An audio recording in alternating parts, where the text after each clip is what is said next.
Alright, magandang tanghali po sa inyong lahat mga kababayan. Batang Maynila to, ngayon po ay araw ng Webes, February 15, 2024. Nako, sahod pala ngayon mga kababayan. 15, it's payday time.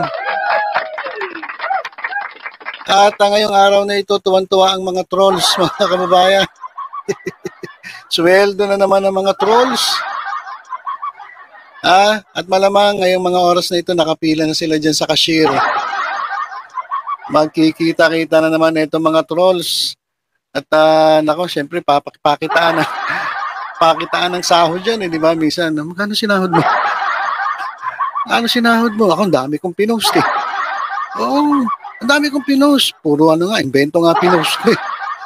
Ikaw, magkano sinahod mo? Ako, medyo malaki kasi inaway ko yung PBJ Defenders eh. Ang dami ko nang kaaway. Pero okay lang, laki ng sahod ko. Tingnan mo, ito sahod ko. 3 digits. Walang yung sahod yan, 3 digits. Tapos yung sino ba yun yung may sayad, yung may man tawag doon, yung may saltek. Sinasahod yan, kulang pa sa gamot niya eh. Diba, sisweldo siya. Tapos bibili lang ng gamot. Pabili nga pang maintenance dyan. Tapos hindi siya makabili ng nung talagang legit na gamot, binibili niya yung yung fake. Yung generic. Kasi hindi naman niya kaya bumili ng ng original eh. O yung talagang di ba? Yung branded. Kasi sila man, hindi naman sila branded eh. Gaya-gaya lang yung kumpanya nila eh. Hindi naman branded eh. So sila mismo, binibili nilang gamot, yung lang, yung generic. Parang yung sinuportahan lang nilang show. So, naku, tuwan-tuwa. Tuwan-tuwa na naman itong mga trolls. Ano nga pala, yung may saltik dyan, pakapi ka naman. Pakapi ka naman. Laki-laki ng sahod eh. Tapos yung isa, ito malamang malaki sahod dito, yung nagpo-post ng kantarantaduha. Yung nagpo-post ng kantarantaduhan, malamang napakalaki ng sahod yan. Pero hindi nyo, fake news na yung pinopost ninyo, sumasahod ka pa rin. Saan ka pa, di ba? Saan ka pa? So, yan mga kababayan, sana all. Sana all may sahod na.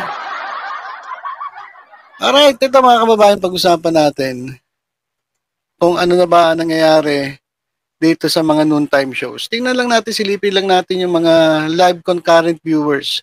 Kasi alam niyo sa totoo lang, sa TV ratings, ang nangunguna ngayon mga kababayan, it's either Eat Bulaga o It's Showtime.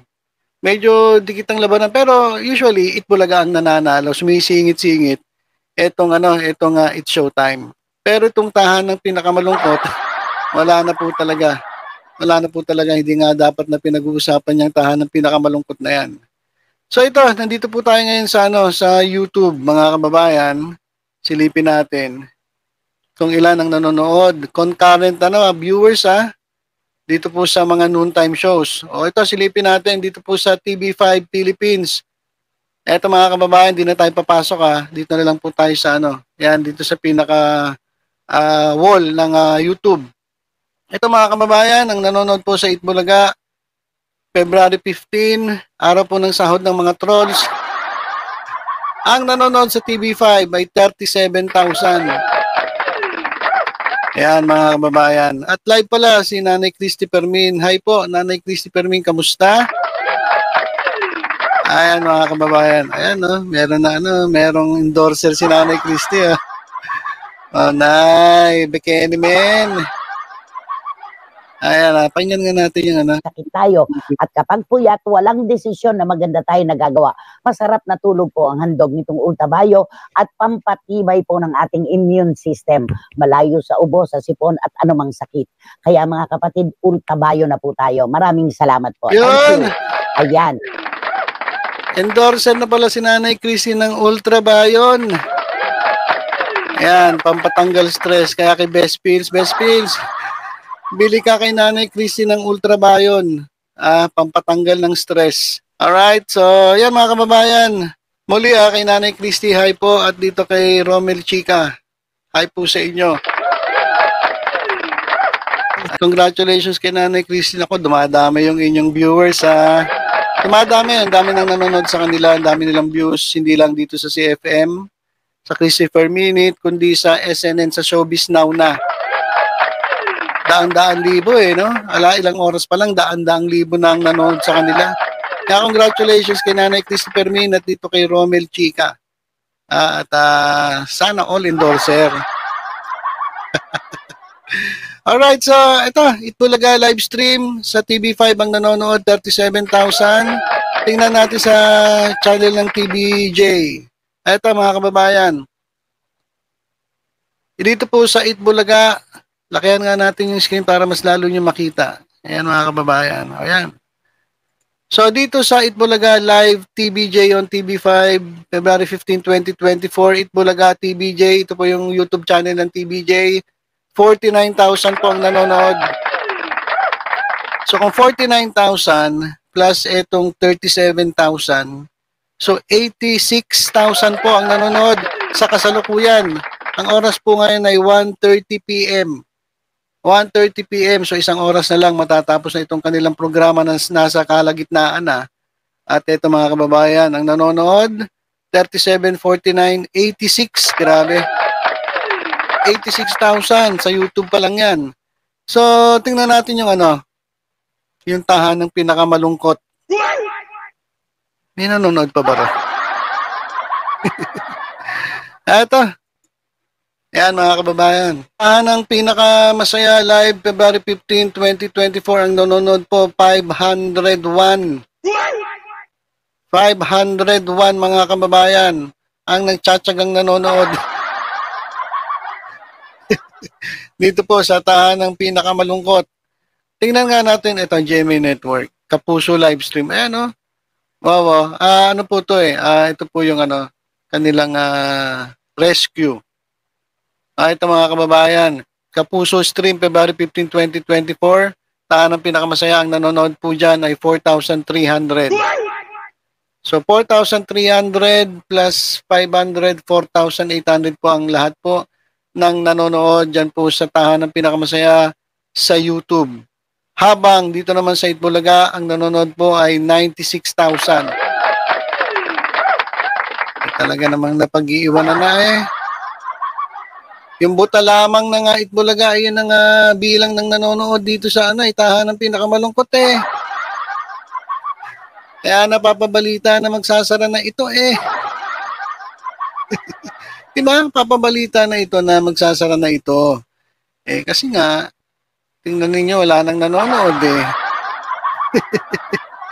Kaya mga kababayan, sa Facebook, tingnan nga natin sa Facebook.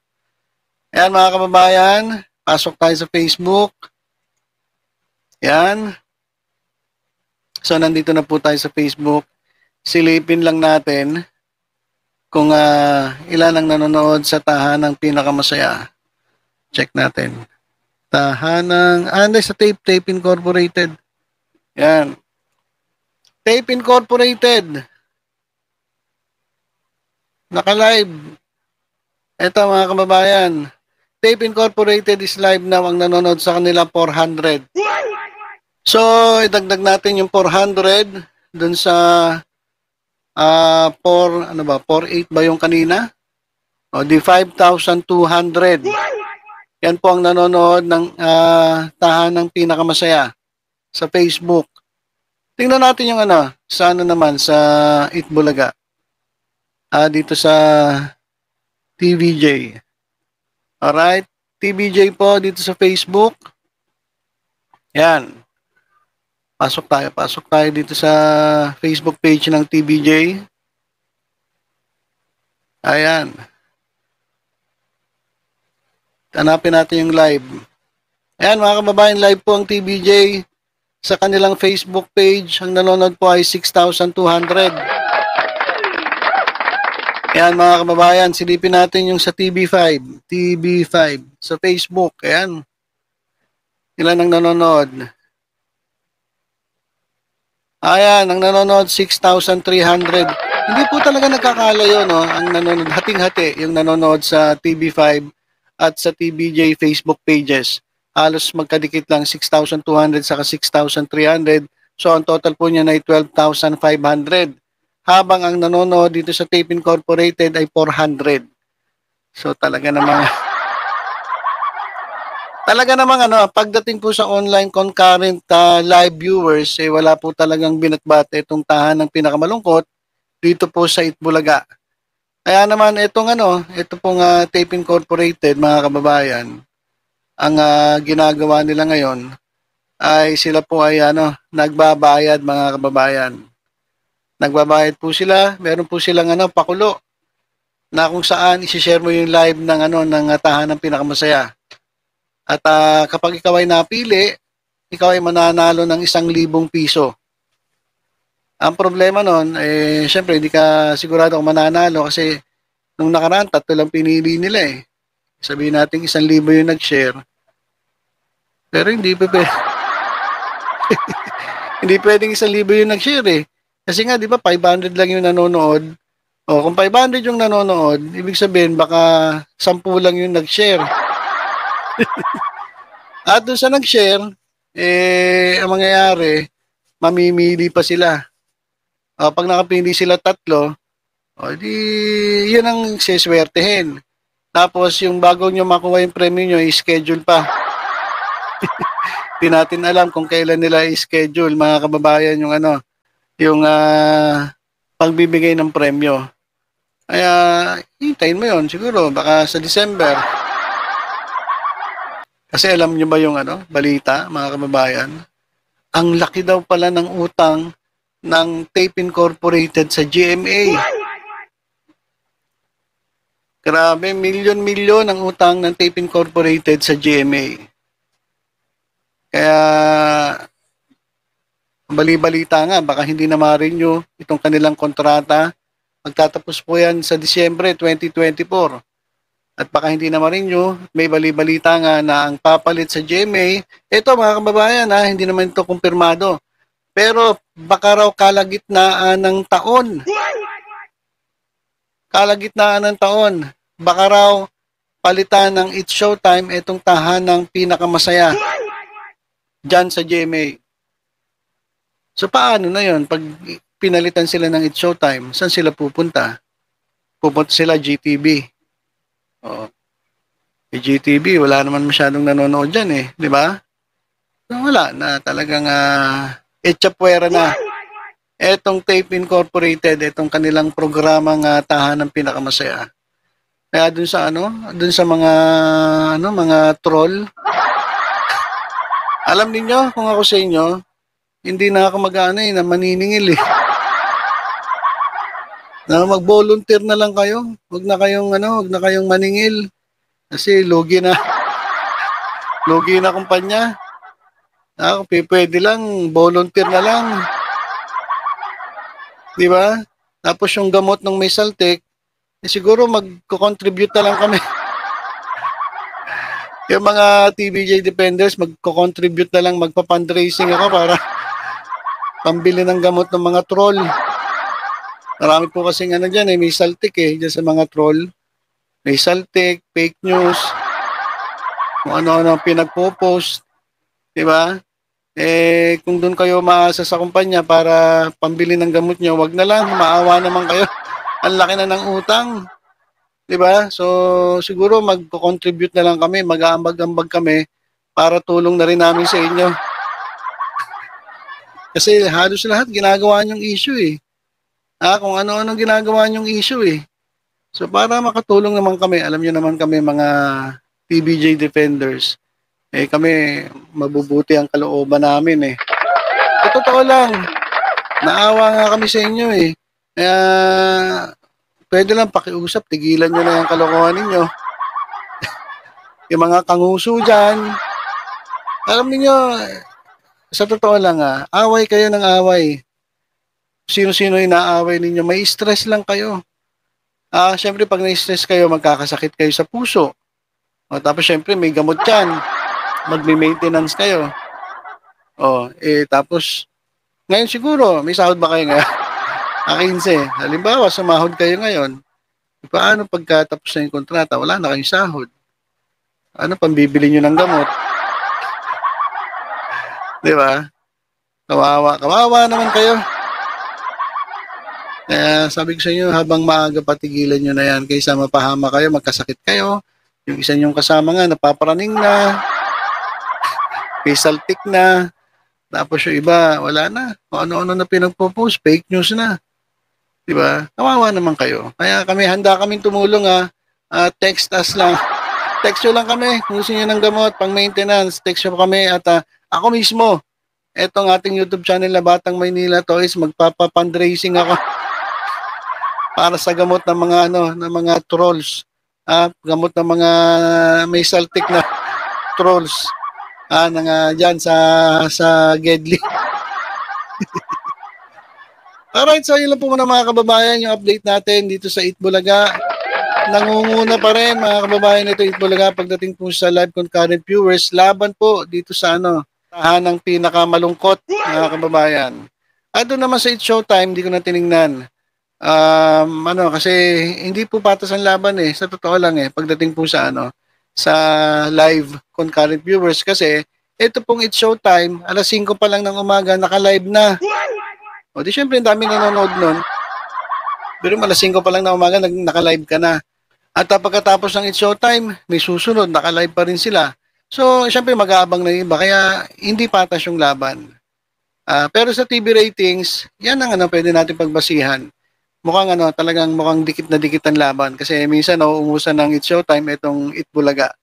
Pero pinaka-summary, talaga pong sa ngayon, ang number 1 noontime show mga kababayan, pagdating sa tanghali, kaya nga noontime number 1 noontime show dito sa Pilipinas ay walang iba kundi itong Itbulaga ng TVJ dyan sa TV5 at sa RPTV na rin mga kababayan.